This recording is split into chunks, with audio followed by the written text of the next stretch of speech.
All right, this will be another sketch written by our new anonymous team, Cerebro No Tiene Cara, starring Greg and Jules. Written by request to celebrate a rather peculiar point of New Mexico pride. That's what it says here. It's true. I'm curious to see what it is. Hello. I'm here for my interview about the manager's position you had on Craigslist. Pardon me? Craigslist, man. You said you were looking for hire a new manager, so I got an appointment. Right. Right. The manager's position. Please come in. Take a seat. Thanks for being several hours late. Oh, no problem. I live close by. All right. I see. Did you bring a resume? Oh, well, I was going to print a resume, but since that's, what they say to do when you go for job interviews, but I've got virtually no education, very little experience, completely unqualified, and also bad people skills. So I wrote down some of the things on this napkin from my resume. It's not a napkin. It's a tissue with the words "you suck" in it, written in purple crayon. Is that purple crown around your lips?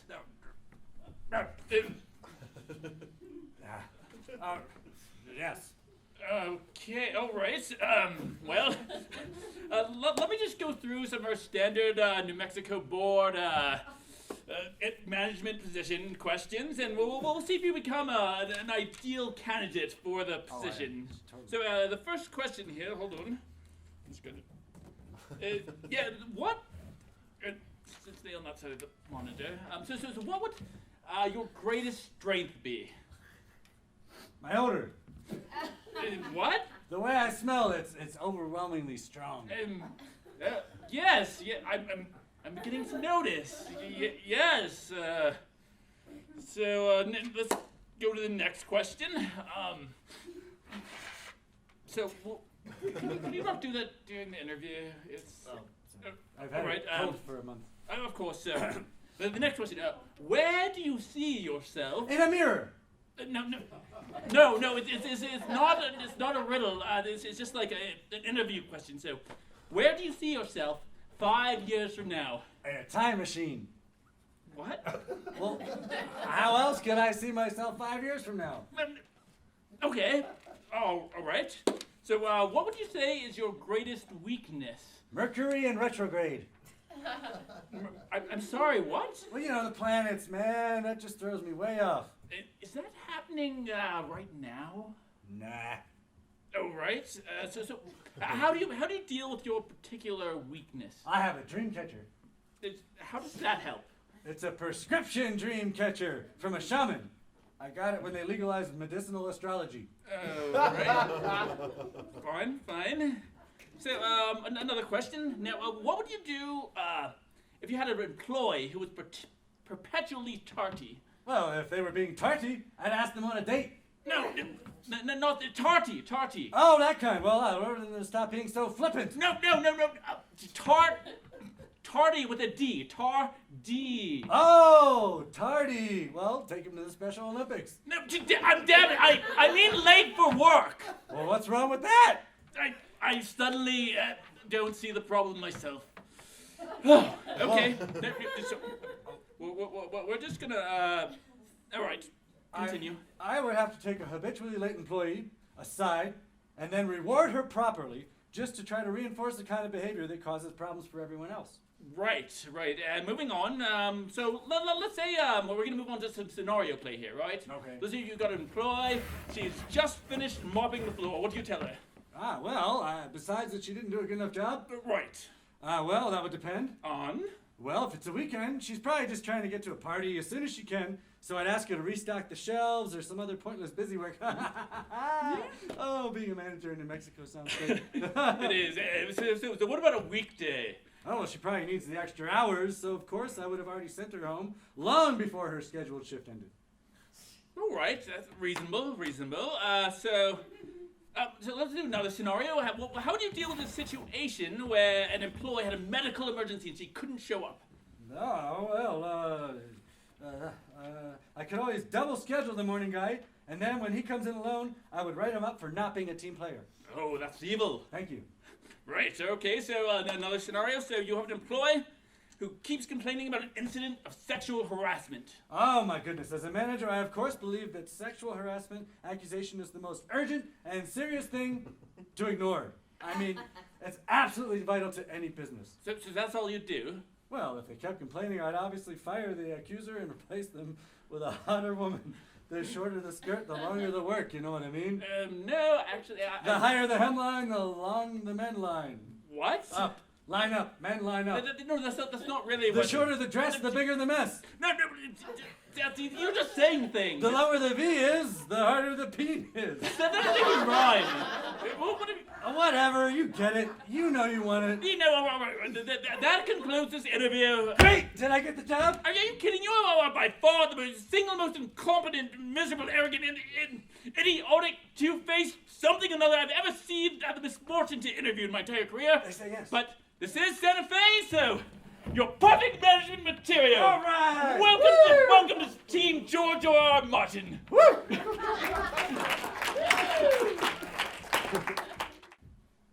Ever walk through the streets of Santa Fe and have the cops stop you while you're going to work? Ever have someone follow you to work and think you're trespassing? Ever been bothered by elderly people who seem to just can't keep hitting you with their canes? If so, and you're so dark and you blend in with the adobe walls, buy this Cecil the Lion protection kit. Because ain't no cop gonna stop no lion. Ain't no one gonna bother someone this cute. And white people love lions.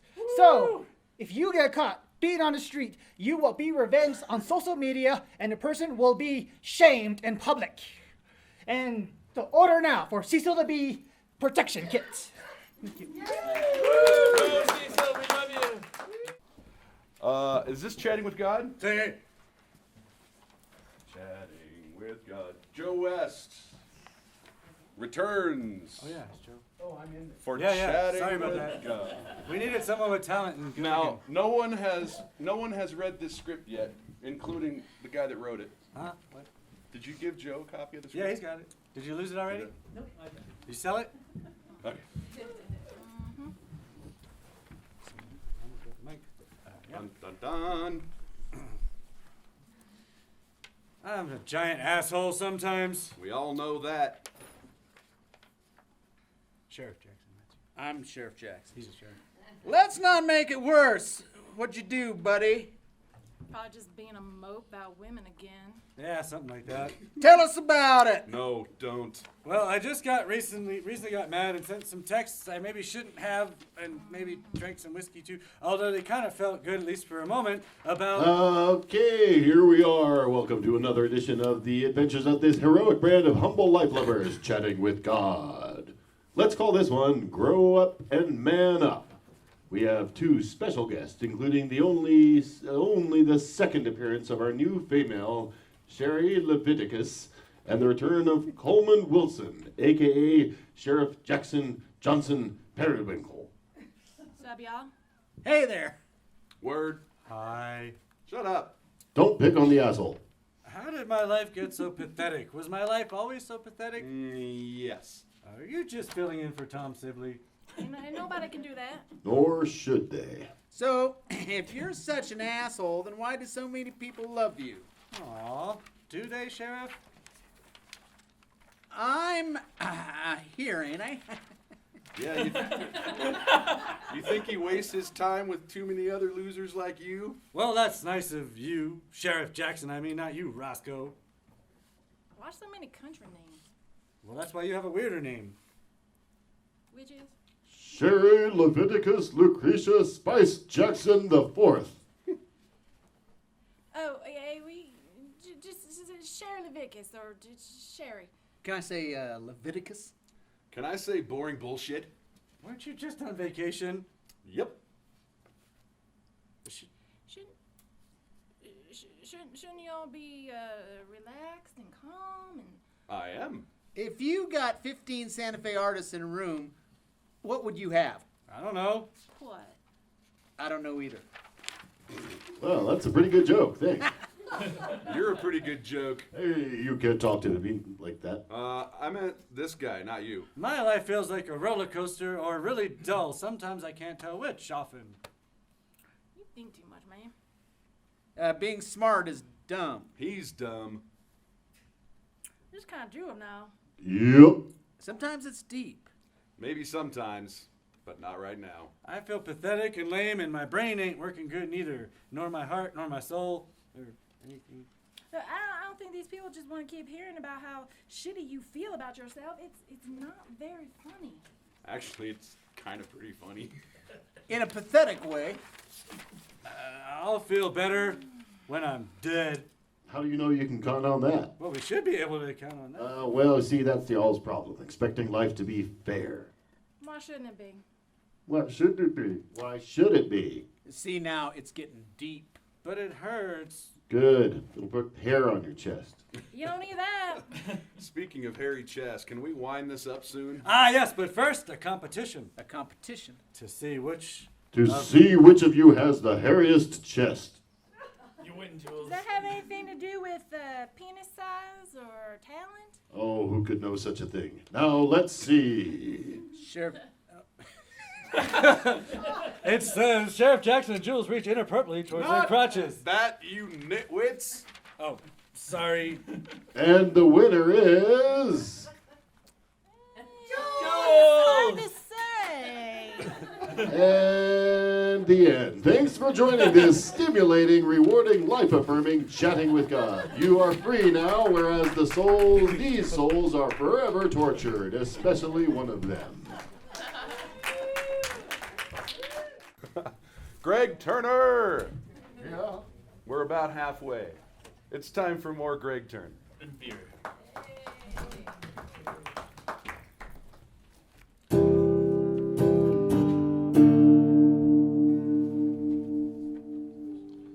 Okay, so let's talk about Zia and St. Francis.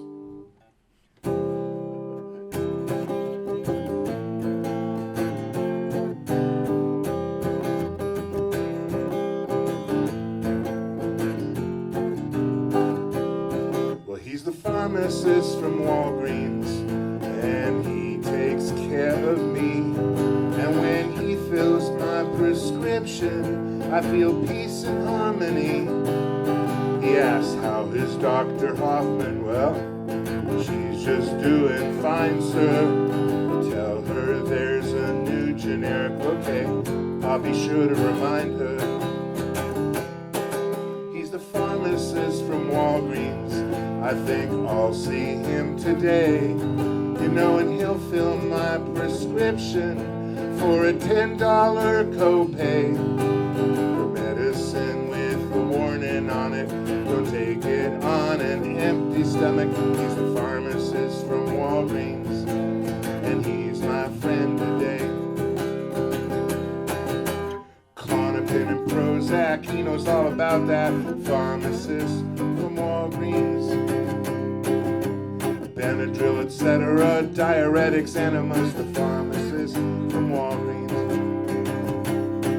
And in his little white coat, he looks so sad and bored. Why is that, Greg? I don't know. Must be because he's the pharmacist from the Walgreens discount store. Whoa, whoa, whoa.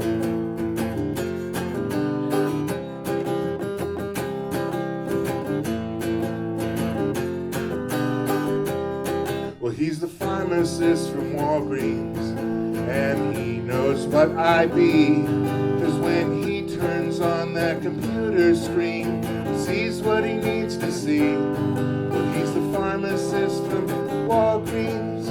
Whoa, whoa, whoa. He's the pharmacist from Walgreens. Oh yeah, that's all you need to know. Celebrex and Sudafed, Ambien to go to bed, the pharmacist from Walgreens.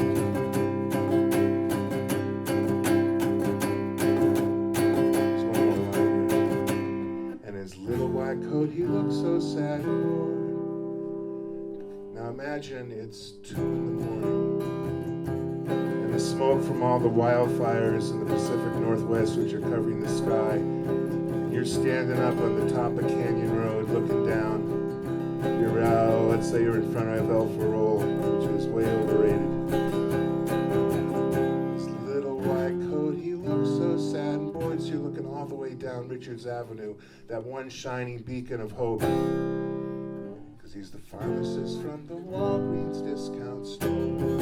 Whoa.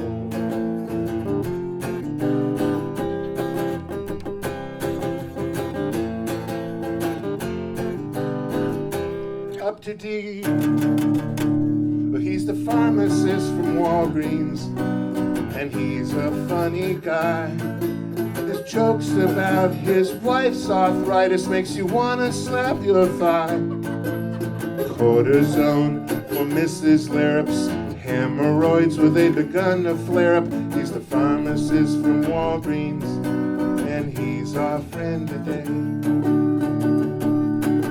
One more thought.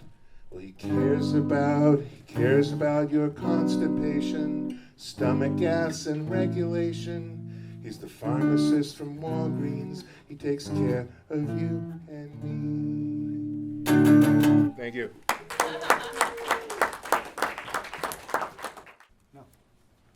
Julesworks Literary Interlude, starring Jules. All right. So, was anyone here last time? No, me neither. I read I wrote this. Co-wrote. Woo! Woo! It's about Chelsea and Clarence, the twins. And there's no story, so it's okay because it's just about the characters. So they're short little chapters, and we read 1 and 2. So I'm going to read chapter 3. You didn't miss much. They're twins. And then this book will be in the raffle. So chapter 3 is called Fatback. Clarence, this isn't really necessarily supposed to be funny, so it's okay. Don't feel like we should laugh at him. Clarence woke up to the smell of fresh fatback on the grill. He inhaled slowly, stretching out his arms, as if to inhale and embrace the smell like a morning greeting from a lover. Suddenly, he fell back onto his mattress, half voluntarily, the other half seeming highly appropriate on some deep cosmic level. Fatback, Clarence thought. What do I know about fatback? Tuning his nose in again, he was aroused by the scent of lavender. This was no lover. He sensed at least not one of his. Chelsea, Clarence spoke, morning voice crackling. What a wonderful surprise. Chelsea, without speaking, dragged a green plastic chaise lounge across the patio and into the sleeping area. She placed herself into it in the way she had of becoming a natural part of the furniture, next to her brother, who remained curled up in blankets on the mattress on his floor as the eye-overloading sun spilled through the porch door which Chelsea had opened. The wind blew the lavender further into Clarence's nose, mixed now with the vivid green of fresh-cut grass and spring air. Those first traces of summer were in the air, but this time of year they were still a warm treasure, like a hot bath to those who had just lived through the pale blue tantrums of winter. Chelsea sat for a moment, watching her twin brother radiate the smugness to which she was so accustomed, and then she hastily withdrew a thin piece of folded paper from her jeans pocket, inhaled deeply, unfolded it with her deft fingers, and calmly dropped it from high above, watching it gently drift along with the lavender breeze down to land on Clarence. That piece of art shall be covering my entire body forever. Chelsea reclined into the chair, basking in a grin which formed on her face as if to say, "There, I win." She tilted her head downwards to study her reflection in her brother's eyes. "Still fighting the universe, I see," Clarence said through an unbridled, cavernous yawn. The piece of paper rested on his legs almost as if it belonged there. As his arms began to complete their cycle, he pulled up a sheet a bit higher to cover his unclothed, hairy chest. "No," Chelsea answered empathetically, tugging at the sheet as Clarence resisted. Their tug-of-war lasted for a few seconds until both relinquished their grasp, allowing the sheet to spread loosely over Clarence. Brother and sister looked one another in the eyes, and they both smiled. "I'm back to save the universe this time, in fact," Chelsea said, slowly, as if she were explaining something which should be obvious to everyone, most of all to her twin brother, whom she had not spent longer than a week away from, save for two two-month periods in her entire life. She slouched further into the green chair, pulling her legs up. She paused to let her words sink in before continuing. "I like what you've done here," as she looked about. "Little brother. Big brother. Fuck off. Are you naked?" "Yes." "Gross!" She looked about the room again, this time furrowing her brow suspiciously. "Put some drawers on, man." Clarence sat up and glanced around curiously, looking somewhat like a cat who has just heard a sharp noise. He suddenly reached for the paper which had been resting on his lower half, thrusting it before his eyes. "This paper is a blank shade of green, Chell," Clarence said, sounding tired. Chelsea smiled the smile that meant danger to all men except for her twin brother Clarence.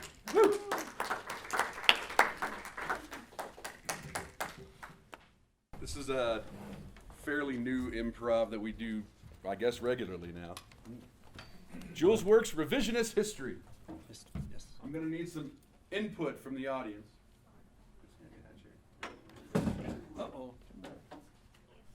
While they're doing that, so I got to start a radio show in Madrid. The new Madrid, those ladies that started the radio station. Woo! So it's 16 miles from the from Madrid, so you can hear it like half of Santa Fe or something. But 96.9 KMRD LP Thursdays at noon. All right, I need a historical event. The Alamo? Okay. I need an historical figure.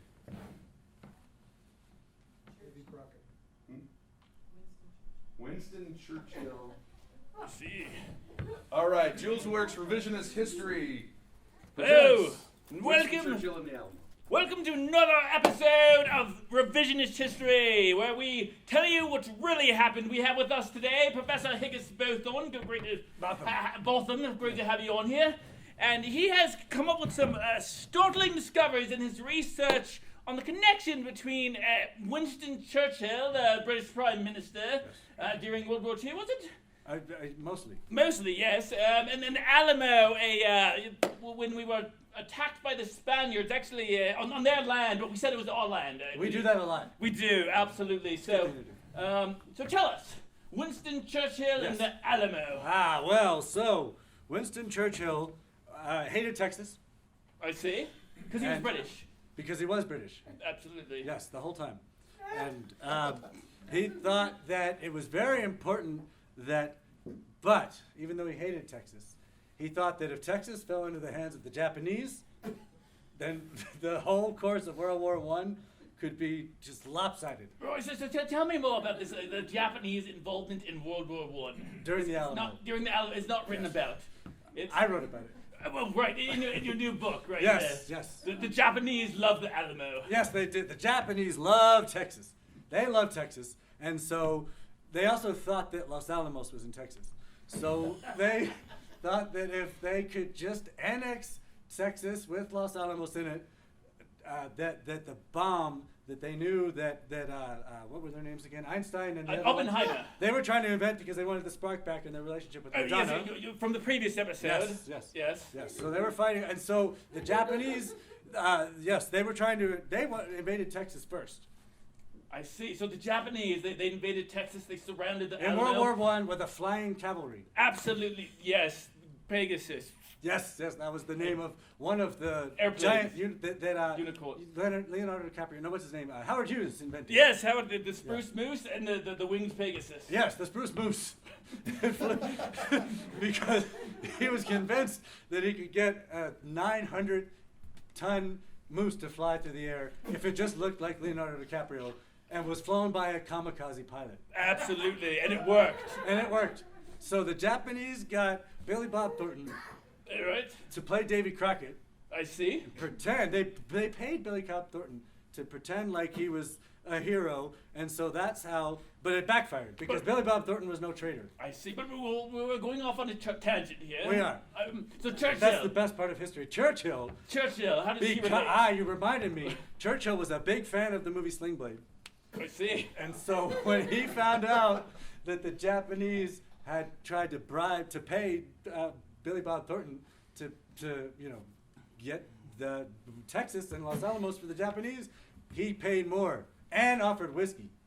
I see, and the Japanese love whiskey. No, I'm sorry, I'm confusing you. Billy Bob Thornton was offered the whiskey. They lured him away from the Japanese. Whiskey too. He loves whiskey. And sake, but whiskey more. Whiskey more. And so, sake lost to whiskey, and Scotch whiskey and Tennessee whiskey, and so that's how Churchill was able to get Billy Bob Thornton back on the side of the English Americans in World War I, who needed to protect Texas from the Japanese. And so the rest is history. The rest is So history. be sure to buy Professor Higgins Bothos' new book, The Alamo. We don't know what we're talking about. Because if it weren't for Billy Bob Thornton's love of whiskey over sake, then everyone in Texas would be speaking Japanese. Absolutely. Great to have you on. Stay tuned for our next show next week. Monday. Let's have another song from Joe. Okay, we'll just try. This is, since we're in sort of the a New Mexico theme. This is sort of a jazz riff or just a talking story.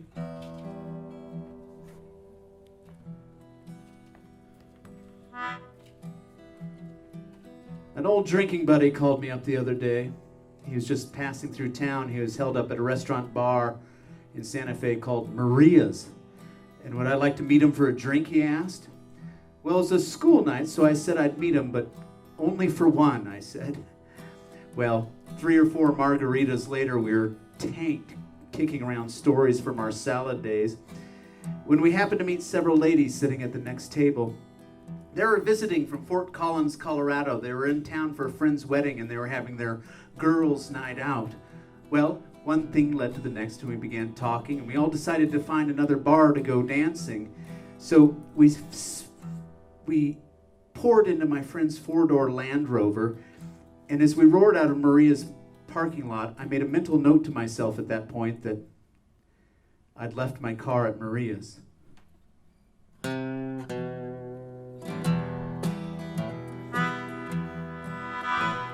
We found a bar down off the plaza. We started shaking our booties with the wonderful DJ that was playing hits from the 80s, and dancing with those wonderful girls from Fort Collins, Colorado. One of them, her name was Christina. It really seemed interesting to me. Her father had been a military man. She traveled most of her life, but now she managed the J. Crew there in Fort Collins, Colorado, but was actually thinking about going to graduate school and studying art history. Well, one thing led to the next, and we began smooching and touching each other under the table.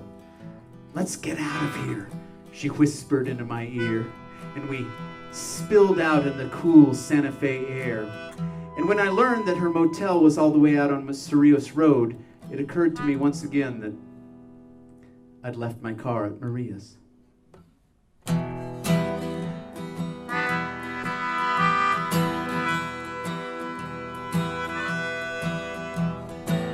Christina and I took a cab out to her motel and made exquisite sex several times. And when I awoke, we realized that we were in love.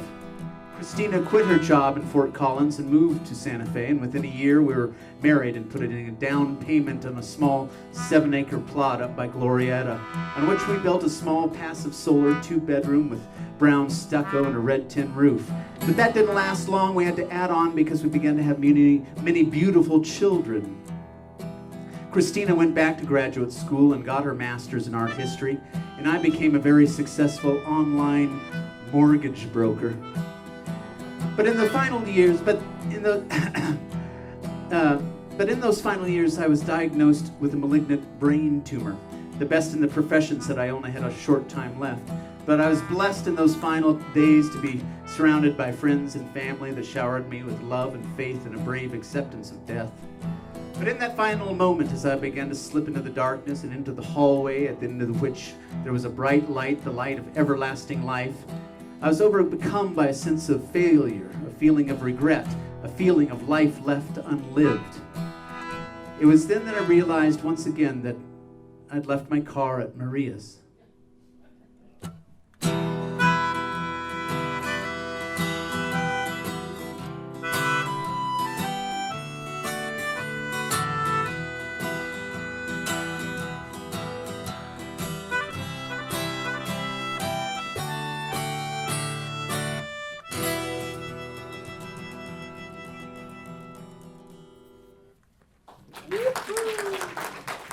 Joe West, Gloria Tino.